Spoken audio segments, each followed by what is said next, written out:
말씀 보겠습니다. 하나님 말씀 출애굽기 4장입니다. 출애굽기 4장 1절로 9절까지 말씀 봅니다. 출애굽기 4장 1절로 9절까지 말씀 봅니다. 한 절씩 교독하시고 마지막 절 9절은 다 같이 한 목소리로 합독합니다. 모세가 대답하여 이르되 그러나 그들이 나를 믿지 아니하며 내 말을 듣지 아니하고 이르기를 여호와께서 내게 나타나지 아니하셨다 하리이다. 그에게 이르시되 내 손에 있는 것이 무엇이냐? 그가 이르되 지팡이이다. 여호와께서 이르시되 그것을 땅에 던지라 하시매 곧 땅에 던지니 그것이 뱀이 된지라. 모세가 뱀 앞에서 피하매 여호와께서 모세에게 이르시되 내 손을 내밀어 그 꼬리를 잡으라. 그가 손을 내밀어 그것을 잡으니 그 손에 지팡이가 된지라. 이는 그들에게 그들의 조상의 하나님 곧 아브라함의 하나님 이삭의 하나님 야곱의 하나님 여호와가 내게 나타난 줄을 믿게 하려 함이라 하시고, 여호와께서도 그에게 이르시되 내 손을 품에 넣으라 하시매 그가 손을 품에 넣었다가 내어보니 그의 손에 나병이 생겨 눈같이 된지라. 이르시되 내 손을 다시 품에 넣으라 하시매 그가 다시 손을 품에 넣었다가 내어보니 그의 손이 본래의 살로 되돌아왔더라. 여호와께서 이르시되 만일 그들이 너를 믿지 아니하며 그 처음 표적의 표징을 받지 아니하여도 나도 너희 중에 표징을 받으리라. 함께 읽겠습니다. 그들이 이 두 이적을 믿지 아니하며 내 말을 듣지 아니하거든 너는 나일강 물을 조금 떠다가 땅에 부으라. 내가 떠온 나일강 물이 땅에서 피가 되리라. 아멘. 할렐루야. 우리는 금요 기도회 때 출애굽기 숲속 여행을 하고 있습니다. 오늘은 7번째 시간이고요. 오늘 제목을 같이 한번 읽어볼까요? 시작. 나를 징표로 사용하시는 하나님. 나를 징표로 사용하시는 하나님. 그래서 출애굽기 4장 1절에서 9절까지 우리가 그동안 계속해서 출애굽기를 살펴보았고요. 하나님께서 모세를 부르시는 장면을 계속 우리는 살펴보고 있습니다. 그래서 하나님은 모세에게 언약의 백성을 이끌어내라고 말씀하시고, 또 모세는 그것에 대해서 하나님 앞에 어떻게 응답을 하고 있는지를 우리들에게 모세의 모습을 통해서 우리 자신을 뒤돌아보고요. 또 그것을 통해서 하나님이 모세에게 원하시는 것이 무엇인지 그 믿음을 우리들에게 다시 한번 오늘을 사는 우리들에게 그 믿음을 점검하라라고 하는 그러한 의미에서 하나님은 모세를 통해서 우리들의 믿음을 다시 한번 상기시켜주는 그러한 모습을 오늘도 출애굽기 4장을 통해서 우리들에게 보여주고 있습니다. 영국에 살 때 청년들을 데리고 제가 몇 번 미션 트립 선교 여행을 갔다고 이야기를 했습니다. 청년들이 참 좋아했었어요. 왜냐하면 저렴한 금액으로 유럽 여행을 갈 수 있기 때문에 제가 한 10년 동안 살면서도 한 4번 정도 나갔다 온 것 같습니다. 영국을 지나서 유럽을 돌아서 한 15일 정도, 한 2주 정도 유럽 여행을 미션 여행을 하면서 아이들에게 복음을 전하고 그 땅에 갈 때마다 사람들에게 율동을 보여주고 또 예수 그리스도를 보여주면서 한 보름 정도 아이들과 함께 여행을 하면서 미션 트립, 그러니까 선교 여행을 다녀왔지요. 근데 문제가 있었어요. 왜냐하면 선교 여행을 갈 때 유럽 여행을 하면 상당히 돈이 많이 들어가거든요. 그런데 미션 트립 선교 여행을 가면 우리나라 돈으로 한 80만 원에서 100만 원이 좀 안 됩니다. 80만 원 정도가 되면 마음껏 15일 동안 10개국, 9개국을 돌아다닐 수 있기 때문에 신앙이 있건 없건 싼 가격에 선교여행을 갈 수 있다.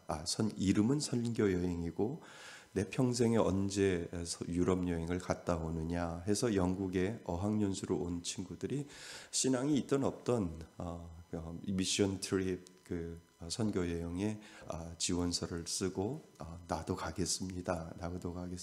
해서 참여를 해서 같이 가게 되는 거죠. 근데 이 친구들이 믿음이 없으니까 떠나기 전에 많은 것들을 준비해서 율동도 준비하고 또 판토마임 같이 그렇게 음악을 틀어놓고 예수 그리스도의 십자가를 이야기하는 그러한 부분들도 아이들하고 같이 이렇게 모이면서 한 달 동안 교회에서 모여서 같이 연습하고 율동 연습하고 하는 것을 통해서 그 청년들이 어떻게 변할까라고 하는 그러한 궁금증을 가지고 있으면서도 믿음이 없는데 어떻게 이 친구들이 예수를 전할 수 있을까라고 하는 그러한 생각을 하게 됐죠. 근데 본인들도 그런 생각을 하게 돼요. 어떻게 내가 예수를 전할 수 있을까? 나는 확신이 없는데 어떻게 예수를 전할 수 있을까? 그냥 적당히 목사님이 율동하라고 하면 하고 적당히 그때 제가 전도사였으니까 전도사님이 하라는 대로 하고 자유시간에 열심히 여행을 또 그 나라에 가면 열심히 여행을 하자라고 하는 그러한 생각을 하게 되었던 것 같아요. 그런데 한 개 나라, 두 개 나라, 세 개 나라를 계속해서 국경선을 넘어가면서 할 때마다 이 아이들의 마음이 변하는 거예요. 내가 선교 여행을 하면서 율동을 보여주고 판토마임을 보여주면서 그들에게 뭔가 언어를 통하지 않지만 그 나라에 가서 뭔가 예수 그리스도를 전해야 된다라고 하니까 그들의 마음이 처음에는 딘숭맹숭하다가 점점점 그 시간이 지나면 지날수록 그들의 마음속에 예수라고 하는 그 마음이 그들의 마음속에 있어서 점점 그러니까 연극을 하는 모습을 보면 알잖아요. 아주 적극적으로 처음에는 그냥 대충 이렇게 하는 모습이 보이다가 점점점 시간이 지나고 날이 지날 때마다 아이들이 점점 그 마음이 변해서 실질적으로 정말 예수 그리스도가 십자가에 못 박혀 죽은 것처럼 돌아가신 것처럼 그렇게 판토마임을 하고 그렇게 율동을 아주 적극적으로 하는 그러한 모습을 보면서 그 아이들이 결국은 선교 여행을 갔다 오고 나서는 확 바뀌어서 예수를 믿게 되고 또 그 안에서 서로 교제하고 또 결혼을 하고 한국에 돌아와서 아이를 낳고 또 그 믿음의 대를 이어가는 그러한 모습들을 보면서 이야 참 밖으로 선교도 중요하지만 안으로 그 믿음이 없는 사람들이 그 믿음을 보여주기 위해서 그렇게 자기네들이 힘들고 어렵게 그렇게 선교를 하다 보니까 본인들이 은혜를 받아서 예수를 믿고 또 예수를 영접하게 되고 세례를 받고 그리고 나서 믿음의 가정을 이루어가는 그러한 모습들을 보게 된 것이지요. 참 하나님의 역사는 대단합니다. 그래서 내가 복음을 알지 못할 때 하나님을 전하는 놀라운 역사가 그 가운데 이루어지는 것을 보게 됩니다. 그때마다 그렇지 믿음이 있다고 해서 전도하는 것이 아니라 믿음이 없어도 그 열정을 가지고 선교하고 전도하라고 하면 그들도 하나님은 마음을 변화시키고 그러니까 전도하는 사람이 내가 확신이 있을 때 전도하거든요. 내가 확신이 있으면 쓸수록 전도하거든요. 그리고 내가 확신이 없어도 내가 전도하면 내 안에 확신이 생기거든요. 그렇지. 내가 전도하는데 정말 창피를 무릅쓰고 건빵을 전하고 내가 창피를 무릅쓰고 마스크를 전하다 보면 내 안에 그 열정이 있고 내 안에 하나님이 살아계심을 다시 한번 깨닫게 되어서 더 적극적으로 전도할 수 있고 하나님을 만날 수 있는 놀라운 역사들이 그 가운데 있거든요. 이것이 바로 하나님이 쌍방의 은혜라고 우리는 이야기할 수 있어요. 그러니까 전하는 자도 은혜 받게 하시고 또 받는 자도 은혜 받게 하시는 하나님의 그 쌍방의 은혜가 그 가운데 있다라고 하는 거죠.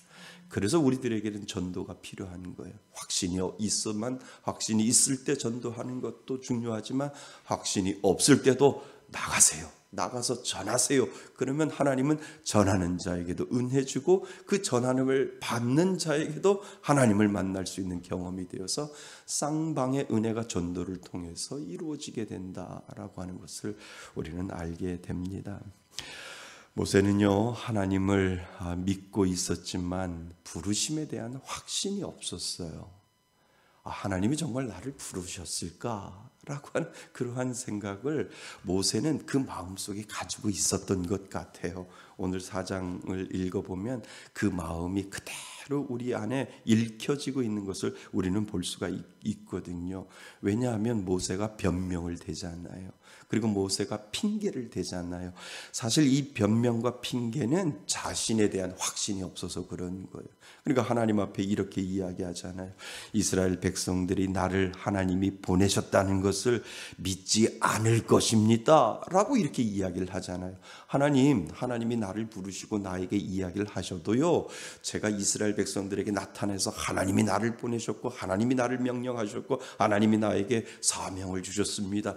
여러분들 애굽에서 하나님이 건져내신다고 하는 이 사명을 주셨습니다 라고 해봐야 그들이 나를 믿겠습니까? 라고 하는 그 말은 무엇이냐면, 이스라엘 백성들이 확신이 없는 것이 아니라 누가 없는 거예요? 모세가 없기 때문에. 모세가 자꾸 이스라엘 백성들을 빗대어서 핑계를 대고 변명을 대는 그러한 것들을 우리들에게 지금 보여주고 있다라고 하는 거죠. 그러니까 이스라엘 백성을 핑계 삼았지만 자신이 확신이 없었던 거예요. 그래서 마치 전도하지만 전도에 확신이 없는 청년들처럼 그 청년들이 오늘 그 성경에 나오는 모세의 모습을 그대로 우리들에게 보여주고 있다라고 하는 거죠. 하나님이 그걸 몰랐을까요? 하나님은 아셨어요. 그래서 하나님은 모세에게 그 확신을 먼저 집어넣고 그 모세의 그 확신을 통해서 모세의 그 살아계시고 역사하시는 하나님을 모세에게 먼저 보여주시고 그 모세를 통해서 이스라엘 백성들에게 하나님, 살아계시는 하나님, 역사하시는 하나님, 능력을 베푸시는 하나님을 모세가 전할 수 있도록 하나님은 이스라엘 백성들을 본 것이 아니라 누구를 보았어요? 모세를 본 거예요. 그리고 모세에게 그 확신을 부어 넣어주는 것을 오늘 성경은 우리들에게 이야기를 해주고 있다라고 하는 건지요. 그래서 그때 하나님은 세 가지 징표를 보여주잖아요. 근데 이 세 가지 징표를 알기 전에 먼저 의미적인 의미를 우리들에게 오늘 가르쳐주고 있는데요. 1절 한번 말씀 볼까요? 1절에 보면 모세가 대답하여 이르되 그러나 그들이 나를 믿지 아니하며 내 말을 듣지 아니하고 이르기를 여호와께서 내게 나타나지 아니하셨다 하리이다 라고 되어 있잖아요. 그러니까 내 말을 듣지 아니하고 라고 하는 의미는 뭐예요? 순종하지 않는다는 거예요. 모세가 가서 이야기를 해봐야 하나님이 너에게 정말 나타났느냐 안 나타났느냐 그거를 따지기 때문에 분명히 이스라엘 백성들은 내 말을 듣지 아니할 겁니다 라고 하는 그 이야기를 지금 모세가 하나님 앞에 하는 장면이 오늘 본문에 나와 있다는 거죠.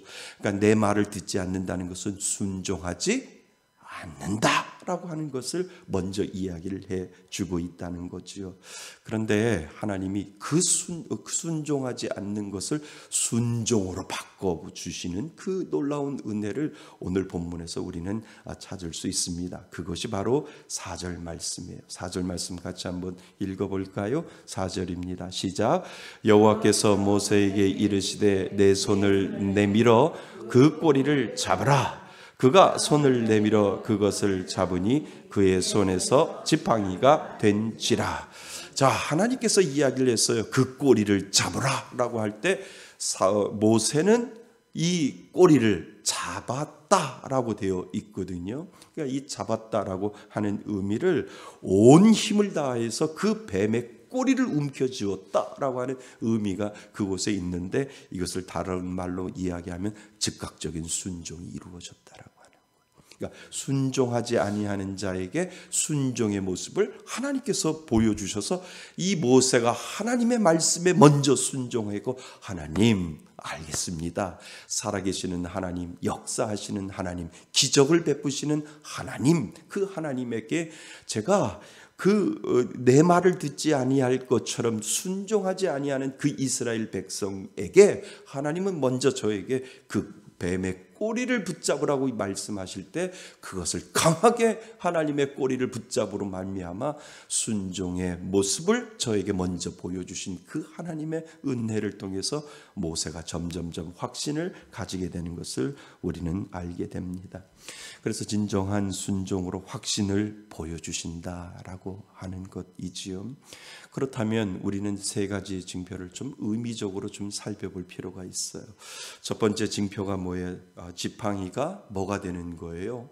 뱀이 되는 거예요. 근데 이게 그냥 하나님이 징표로 인해서 기적을 베풀어 주는 것이 아니라 하나님이 보여주는 오늘 나와 있는 이 세 가지의 징표는 정말 의미가 있는 거예요. 의미가. 왜 하나님이 지팡이를 다른 걸로도 만들 수 있는데 왜 하나님은 뱀으로 만들었을까?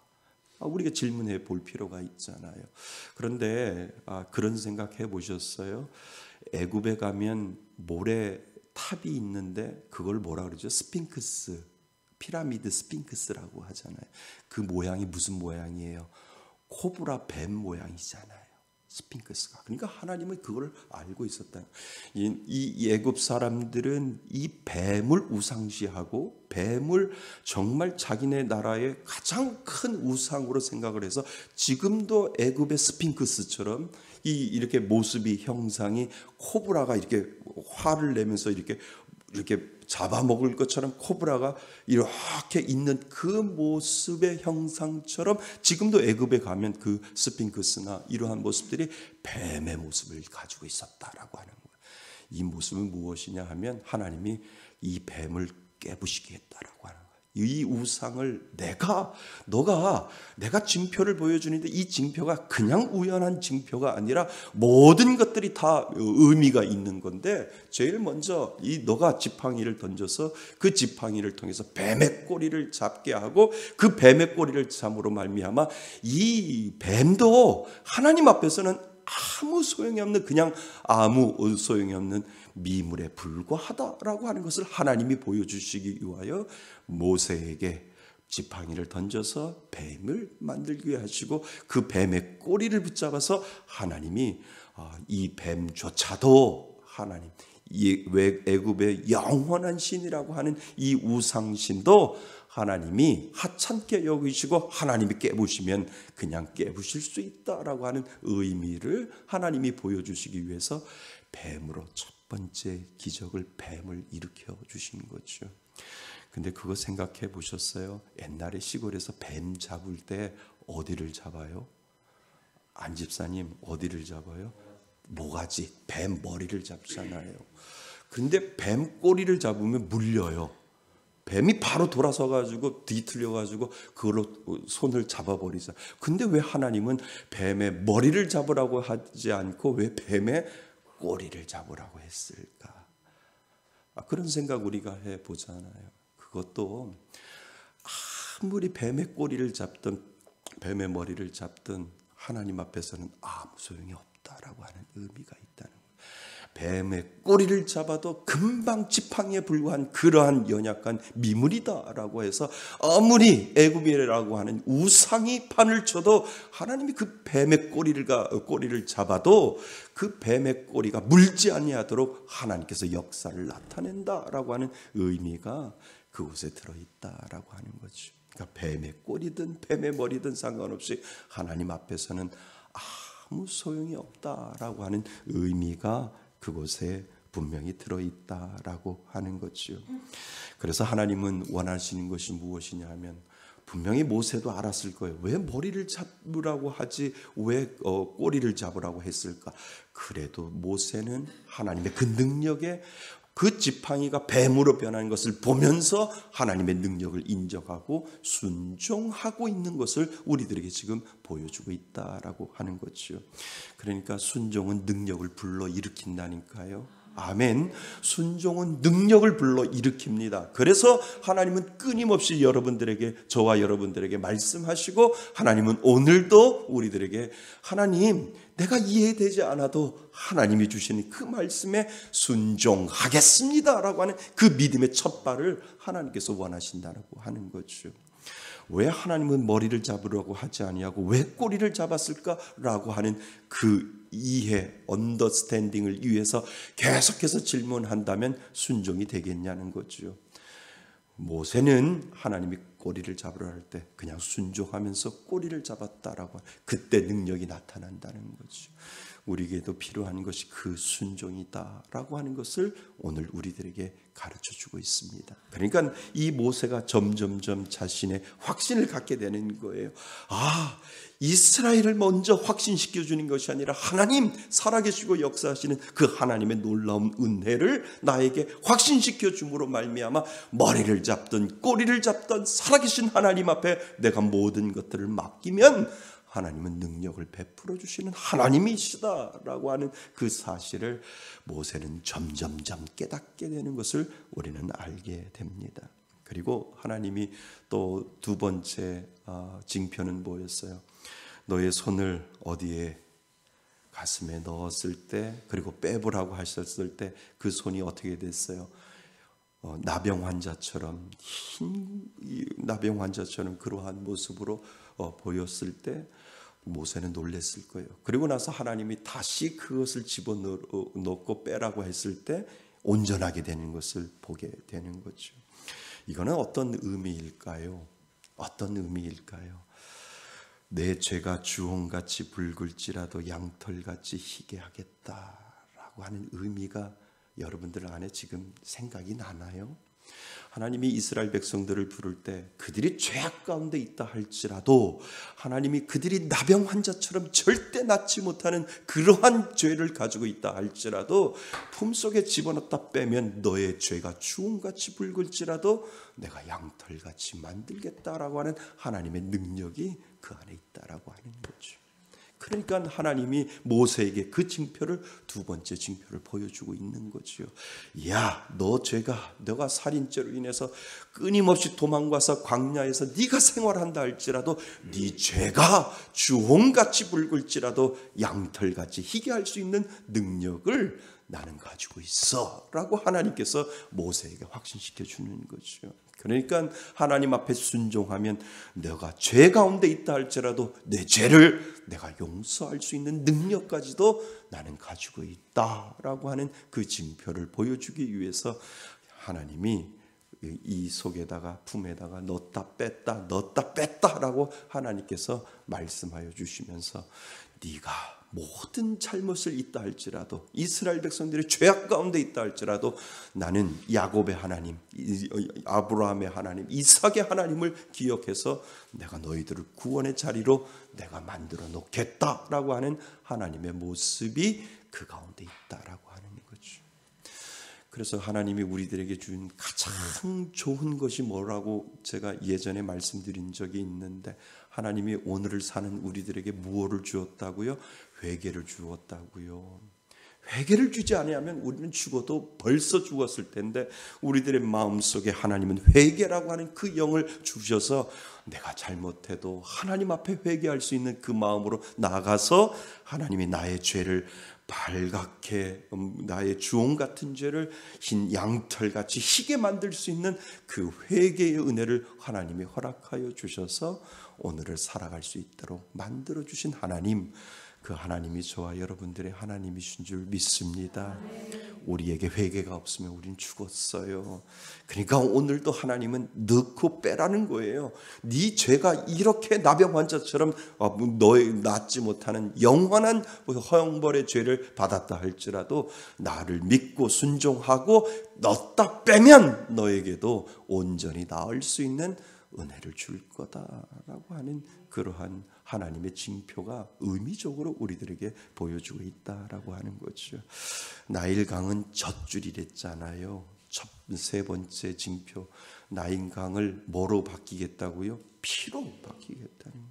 그러니까 애굽 사람들은 나일강은 어머니의 젖줄이라고 그랬잖아요. 그 어머니의 젖줄에서 나는 모든 생산하는 모든 것들을 하나님께서 그 우상을 파하면서 하나님께서 그 물을, 나일강의 물을 뭐로 바뀌겠다? 피로 바뀌게 하겠다라고 하는 것은 그 우상을 끊어내겠다라고 하는 하나님의 그 징표가 그 가운데 분명히 들어있다라고 하는 거죠. 그래서 우리가 믿어야 될 것이 하나가 있어요. 그것은 뭔지 아세요? 하나님께서 이 세 가지 징표를 우리들에게 보여주시면서, 그리고 모세에게 보여주시면서 하나님께서 우리들에게 약속하신 것이 있는데, 그 약속이 무엇이냐 하면, 하나님을 믿게 하려고 믿지 않는 자들을 위하여 나를 뭐로 사용하신다고요? 징표로 사용하신다라고 하는 거예요.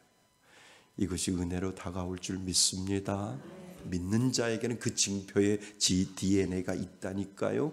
믿는 자에게는 그 기적의 은혜가 있다니까요. 하나님 모세에게 이 세 가지의 징표를 보여주면서 살아계시고 역사하신 하나님을 보여주셨던 것처럼 오늘을 사는 나에게도 믿는 자에게, 믿지 않는 자에게, 믿는 자인 나를 통하여 믿지 않는 자에게 살아계신 하나님을 보여줄 수 있는 그 DNA를 모든 믿는 자에게 하나님은 부어주셨다라고 하는 거죠.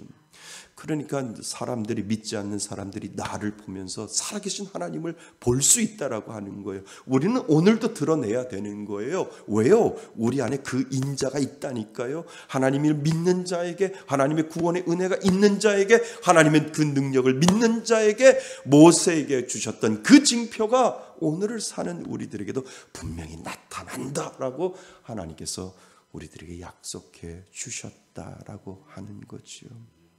그래서 정말 우리들에게 이 땅을 살아갈 때 정말 하나님의 역사하심, 하나님의 은혜가 있음을 오늘 우리들에게 하나님은 그 징표를 보여주셨다라고 하는 거죠. 그러니까 얼마 전에 어떤 집사님하고 이렇게 이야기를 하는데, 아들이 예수를 안 믿는데요. 그런데 이제 장가 갈 때가 됐으니까 아파트를 분양을 받고 싶은데, 아들이 그냥 아침에 출근하면서 툭 한번 던졌대요. 엄마가 믿는 하나님 앞에 기도 좀 해줘봐. 엄마 정말 엄마 하나님 잘 믿잖아. 아파트 당첨 좀 되게 좀 해줘봐. 그랬더니 엄마가 그래? 내가 기도할게. 내가 믿는 하나님 분명히 해 주실 거야. 제가 하는 이유는 뭘까요?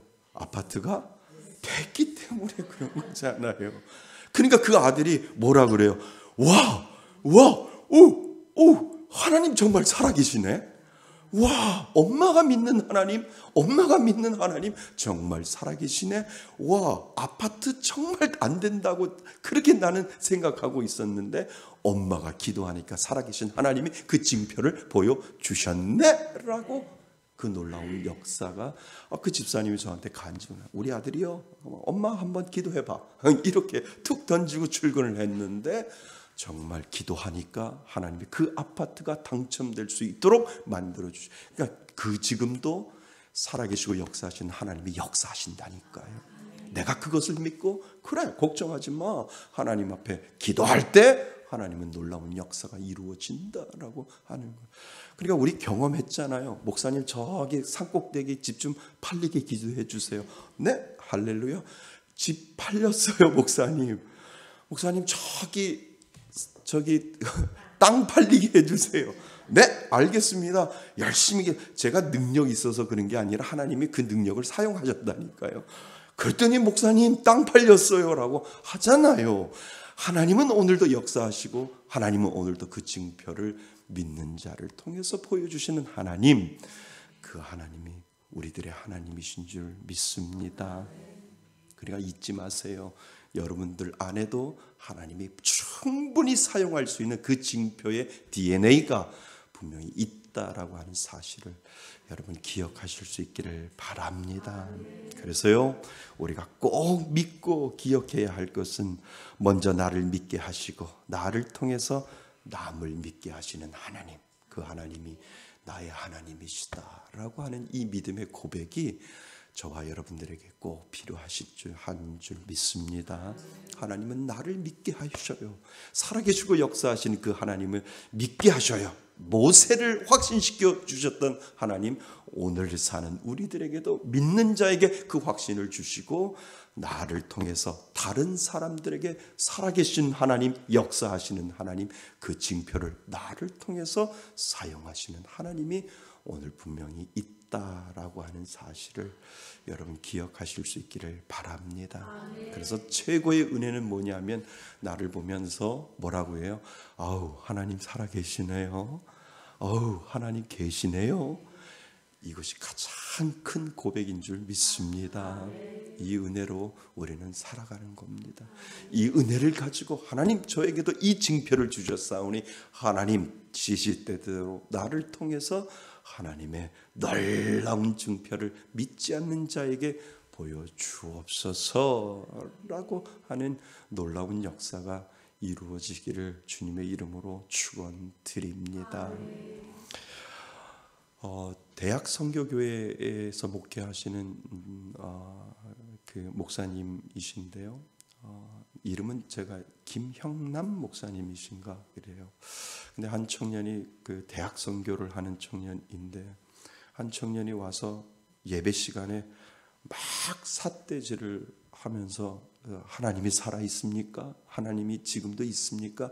내게 보기에는 하나님이 없습니다 라고 막 삿대질을 하면서 소리를 지르더래요. 그래서 어떻게 할까? 설교는 계속 되어지고 있고 예배는 계속 되어지는데 저렇게 삿대질을 하는 저 친구를 어떻게 할까? 그래서 가만히 있으면 목사가 능력이 없는 사람 아닐까? 이러한 막 설교를 하면서 갈등이 막 이루어지고 있는 그 상황에 하나님이 소리 질러. 그 마음이 마음속으로 오더래요. 그러면서 그 목사님이 그 자리에서 소리를 질렀대요. 너 거기 서! 너 거기 서! 가지 말고 서! 뒤돌아서 막 가려고 하는데 가지 말고 서라고 했더니 이 친구가 발이 안 떨어지더래요. 나가려고 소리 크게 지르고 나가려고 하는데 바로 너 그 자리에서 서! 움직이지 말고 서! 그랬더니 거기서 그냥 꼼짝없이 그냥 딱 서 버렸대요. 그러니까 나가지도 못하고 들어가지도 못하고 발걸음이 멈춰버렸다. 이건 기적이 아니라 하나님의 능력이죠. 하나님을 무시하고 하나님을 멸시하고 그 자리에서 하나님의 모든 사람들을 멸시하는 그 자리에서 하나님의 능력을 베풀어 주시는 거죠. 그래서 그 친구가 거기에서 꼬꾸라지고 거기서 하나님을 믿게 되고 하나님 앞에 돌아와서 지금은 그 대학 선교에서 정말 잘 섬긴다고 합니다. 하나님은 오늘도 기적을 베풀어 주시는 하나님이신 줄 믿습니다. 나를 징표로 사용하시는 하나님, 그 하나님이 저와 여러분들의 하나님이신 줄 믿습니다. 여러분들 안에 그 징표가 있는 줄 믿습니다.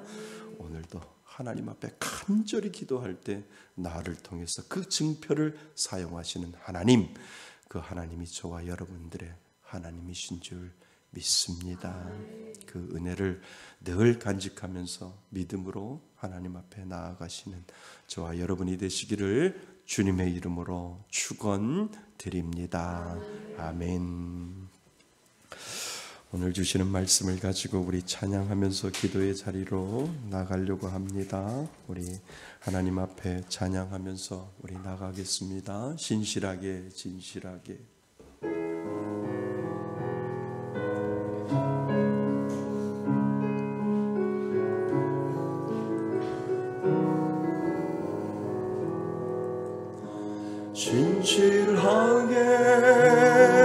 진실하게 거룩하게 살게 하소서. 진실하게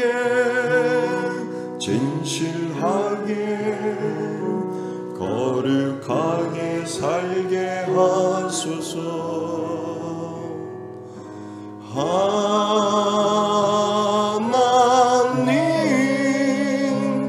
나의 마음 만져주소서. 하나님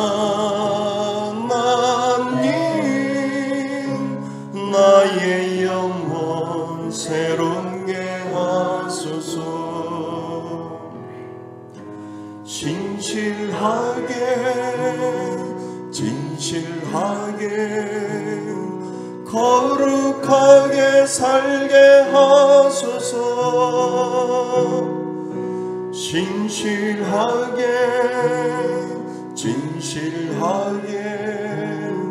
거룩하게 살게 하소서.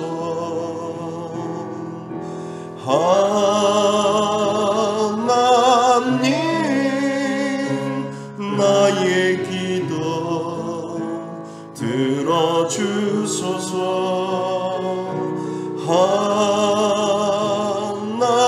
하나님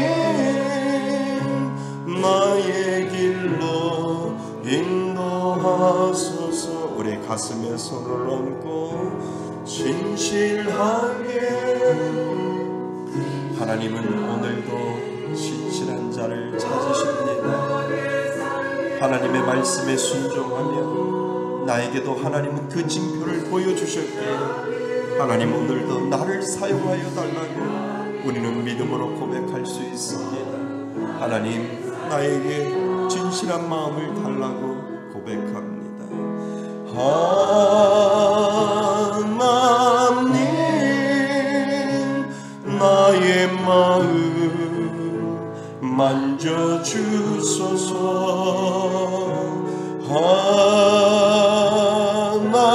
하나님 나의 영혼 새롭게 하소서.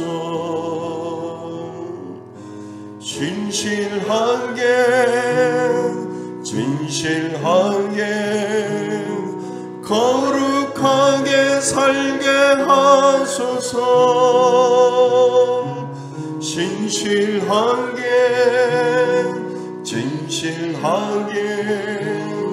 거룩하게 살게 하소서.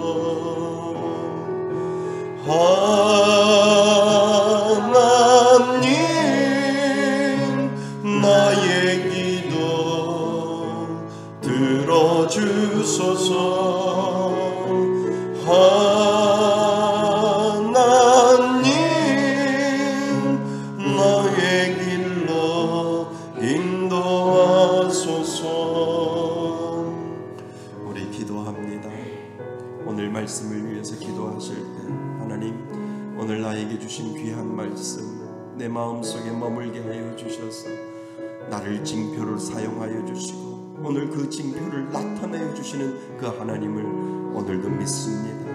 하나님 나에게 그 확신을 주시는 하나님, 그리고 나의 그 확신을 통하여 믿지 않는 자들에게 보여주시는 그 하나님이 오늘도 내 마음속에 머물게 해달라고 먼저 기도하시고, 또 올해 한 달 남은 이 한 시간 하나님 나의 전도를 다시 한번 뒤돌아보게 하여 주시고, 죽은 영혼들을 위하여 나는 얼마나 무슨 일을 했는가 다시 한번 뒤돌아볼 수 있는 시간 달라고 하나님 앞에 기도하시고, 세 번째는 우리 토요 전도위에 은혜의 은혜를 더하여 달라고 하나님 앞에 기도하시기 바랍니다.